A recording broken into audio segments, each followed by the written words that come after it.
M H T V کے معزز سامعین، ایم ایچ ٹی وی آپ کو خوش آمدید کہتا ہے۔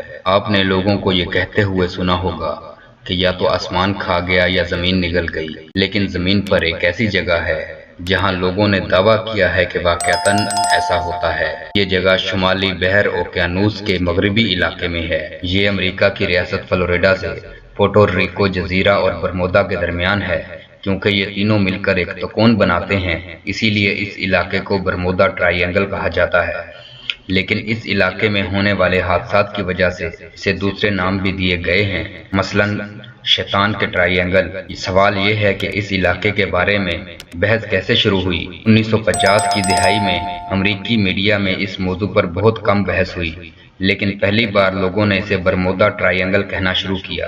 ونسنٹ گارڈیز میگزین میں آرگوسے نے لکھا کہ فلوریڈا کے قریب ایک علاقہ ہے جو 3 پوائنٹ پر مشتمل ہے، وہاں کچھ عجیب و غریب سرگرمیاں جاری ہیں۔ اس نے مضمون کا نام مہلک برمودا ٹرائی اینگل رکھا۔ اس کے بعد جب بھی اس کی بات ہوئی تو لوگوں نے اسے برمودا ٹرائی اینگل کہا، تب سے اسے برمودا ٹرائی اینگل کہا جاتا ہے۔ اس برمودا ٹرائی اینگل کا سب سے بڑا مسئلہ یہ تھا کہ جیسے ہی آپ اس علاقے میں جائیں گے وہاں ریڈیو کمپاس کام نہیں کریں گے، الیکٹرانکس آلات کی ریڈنگ میں اتار چڑھاؤ آتا ہے۔ یہ سب کچھ ہو رہا تھا، اس کے ساتھ جہاز اور ہوائی جہاز غائب ہو رہے تھے، لوگ بھی غائب ہو رہے تھے، اور غائب ہونے کے بعد ایک چھوٹا سا ٹکڑا بھی نہ مل سکا۔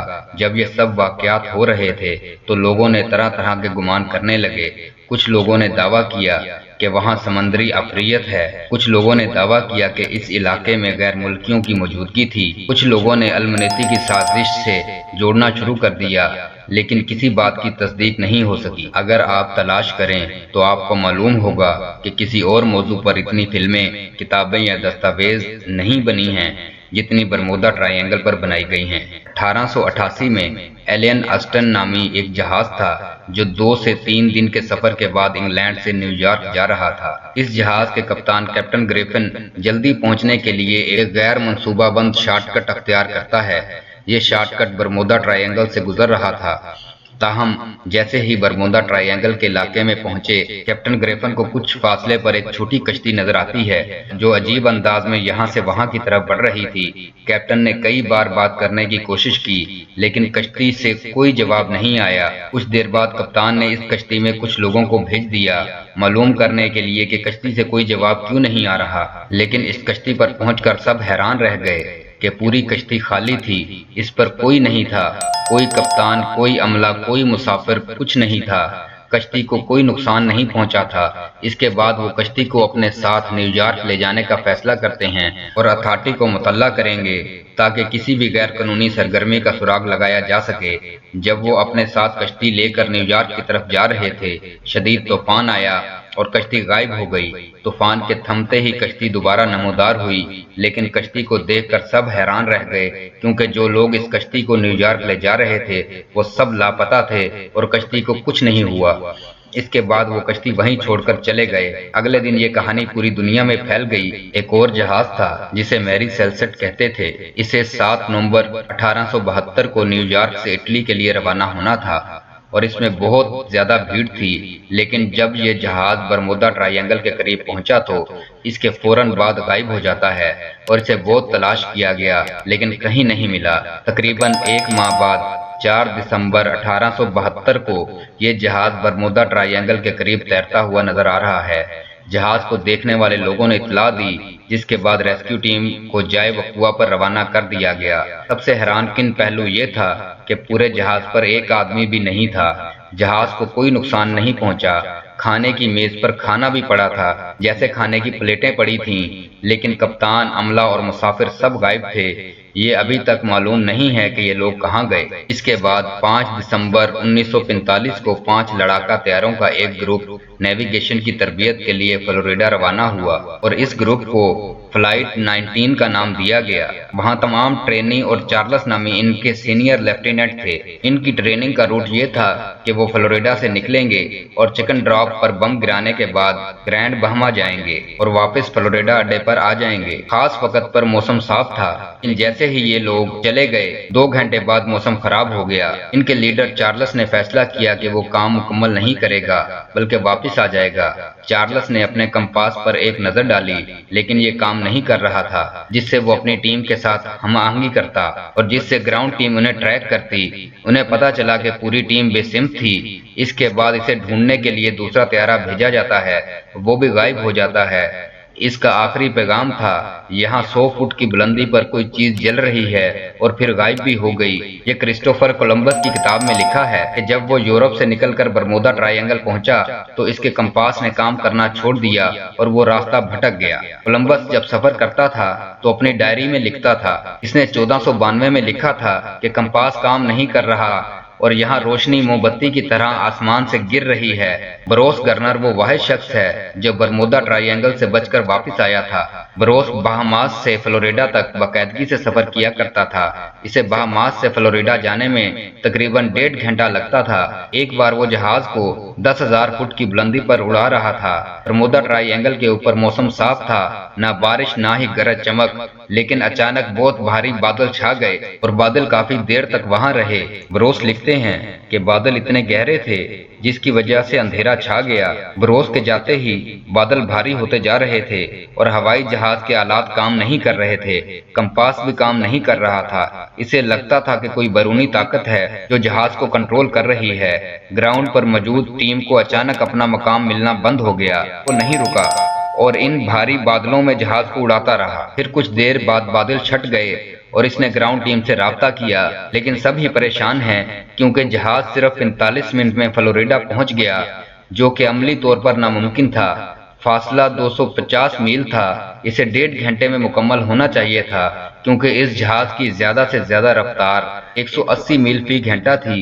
عملی طور پر یہ ممکن نہیں تھا کہ وہ 45 منٹ میں فلوریڈا پہنچ جائے۔ جب انہوں نے ایندھن چیک کیا تو ویسا ہی تھا، اس میں بھی کمی نہیں آئی۔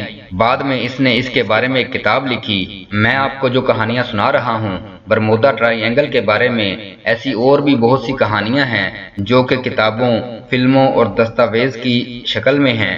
100 سے 200 سال پرانے ایک پارٹ ٹیکولا واقعے سے چند ڈاٹا پوائنٹ اٹھا کر جس کی تصدیق نہیں کی جا سکتی۔ جب میں ساری کہانیاں سنا رہا تھا، آپ کے ذہن میں سوال ضرور آئیں گے کہ اگر یہ جگہ اتنی پراسرار ہے تو آج کل اس پر بات کیوں نہیں ہو رہی؟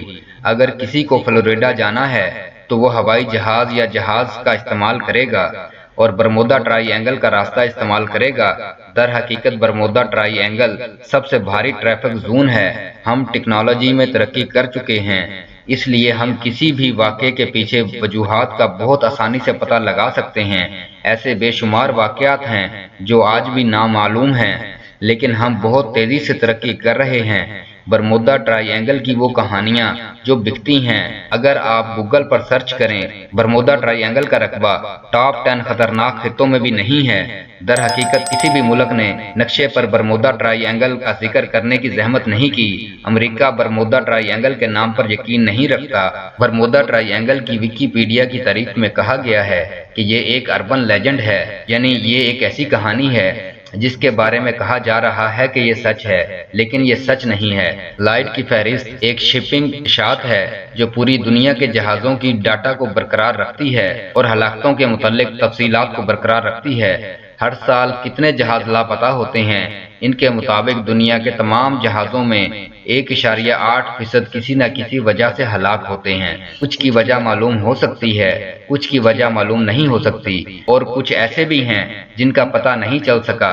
8,634 جہاز برمودا ٹرائی اینگل کے علاقے میں جا چکے ہیں، جن میں سے 2 ہلاکتیں ہوئیں۔ اگر آپ اس کا موازنہ دنیا کے باقی جانی نقصان سے کریں تو یہ اعداد و شمار بہت کم ہیں، لیکن اس کے بعد بھی برمودا ٹرائی اینگل بہت مشہور ہے۔ لاٹریبونا کی رپورٹ کے مطابق برمودا ٹرائی اینگل سے 75 بحری جہاز اور ہوائی جہاز غائب ہو چکے ہیں۔ اگر آپ اوسط نکالیں تو تقریباً اتنے ہی حادثات باقی دنیا میں ہوئے ہیں۔ جاپان کے قریب ایک ایسا ہی علاقہ ہے ٹرائی اینگل کی شکل میں، اسے ڈریگن ٹرائی اینگل کا نام دیا گیا ہے۔ 1945 میں A6M0 طیارے سے رابطہ ٹوٹ گیا اور آخری پیغام میں پائلٹ صرف اتنا کہہ رہا تھا کہ آسمان پر کچھ ہو رہا ہے، آسمان کھل رہا ہے۔ اس کے بعد بھی آج تک یہ معلوم نہیں ہو سکا کہ وہاں کیا ہوا۔ اسی طرح 1980 میں ڈریگن ٹرائی اینگل میں ڈربی شائر جو برطانیہ کا سب سے بڑا بحری جہاز تھا وہ اچانک لاپتہ ہو گیا اور اس کے بارے میں آج تک کوئی نہیں جانتا کہ یہ کہاں ہے۔ ڈریگن ٹرائی اینگل کا رقبہ برمودا ٹرائی اینگل سے ملتا جلتا ہے، تمام واقعات بھی تقریباً ایک جیسے ہوتے ہیں، لیکن اس کے باوجود برمودا ٹرائی اینگل زیادہ مشہور ہو جاتا ہے کیونکہ ہالی ووڈ نے برمودا ٹرائی اینگل پر جتنی فلمیں بنائی ہیں، برمودا ٹرائی اینگل پر ڈریگن ٹرائی اینگل کے بارے میں کوئی خبر شائع نہیں ہوئی۔ یہی وجہ ہے کہ برمودا ٹرائی اینگل زیادہ مشہور ہے۔ برمودا ٹرائی اینگل اور ڈریگن ٹرائی اینگل ایک ہی ارض بل پر ہیں، اس لیے اس پر بھی ایک سازشی تھیوری موجود ہے۔ ایلن آسٹن کا کپتان جو کہانی سنا رہا تھا وہ سچ ہے یا نہیں؟ میری سیلسٹے جہاز کی کہانی جو لائف بوٹ جہاز سے غائب تھی اور جہاز پر غیر قانونی انشورنس کے الزامات بھی لگائے گئے تھے، یہ بھی کہا جا رہا ہے کہ کوئی ہنگامی صورتحال ہو سکتی ہے جس میں جہاز کو خطرہ ہو سکتا ہے کہ لوگوں کو نکال کر کہیں اور لے جا رہے ہوں اور حادثہ خاص وقت پر ہوا ہو۔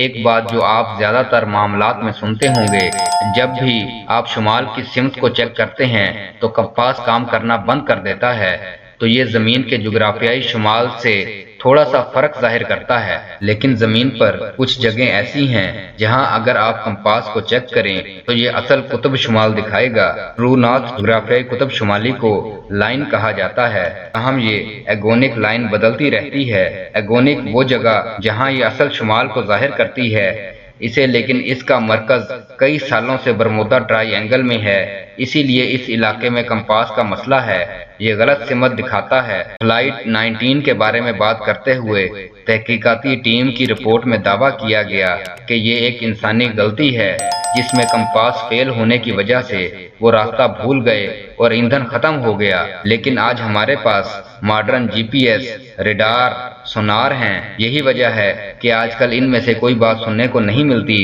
برمودا ٹرائی اینگل کے علاقے میں میتھین ہائیڈریٹ کا میدان بھی ہے، چنانچہ جب میتھین کا رد عمل ہوتا ہے تو یہ پانی میں گھل مل کر بڑے بڑے بلبلے بناتا ہے، جس کی وجہ سے پانی کی کثافت کم ہو جاتی ہے۔ جس کثافت میں یہ جہاز چلتے ہیں وہ زندہ نہیں رہ سکتی اور وہ ڈوب جاتے ہیں۔ یہ تجربے میں بھی ثابت ہوا ہے کہ بلبلوں کی وجہ سے جہاز ڈوب سکتے ہیں۔ اس کے ساتھ ساتھ امریکہ کی کئی ریاستیں ہیں جو برمودا ٹرائی اینگل سے متصل ہیں، وہاں بہت زیادہ سمندری طوفان آتے ہیں، جیسے فلوریڈا میں، تو یہ بھی حادثات کی ایک وجہ سمجھی جاتی ہے۔ برمودا ٹرائی اینگل میں حادثات کی کوئی خاص وجہ نہیں ہے، اس میں بہت سی چیزیں ہیں۔ 2016 میں کلوراڈو یونیورسٹی کے سائنسدانوں کی ٹیم نے برمودا ٹرائی اینگل کی سیٹلائٹ تصویر نکالی تو انہوں نے مسدس شکل کے بادل دیکھے جو عام طور پر نہیں پائے جاتے۔ مسدس بادل ہوائی بم کے طور پر کام کرتے ہیں اور 175 میل فی گھنٹہ کی رفتار سے ہوائی جہاز کو نشانہ بنا سکتے ہیں، جس کی وجہ سے ایک مکمل طیارہ گر سکتا ہے۔ سڈنی یونیورسٹی میں سائنسدان ڈاکٹر کارل نے تحقیق کی، انہوں نے کئی سالوں تک اس پورے علاقے کا بہت اچھی طرح تجزیہ کیا۔ اس کے بعد انہوں نے کہا کہ یہ حادثہ انسانی غلطی، خراب موسم، غیر متوقع صورتحال کی وجہ سے ہوا۔ اس علاقے میں زیادہ تر لوگ سفر کرتے ہیں، اسی لیے ان کے بارے میں بہت سی کہانیاں ہیں۔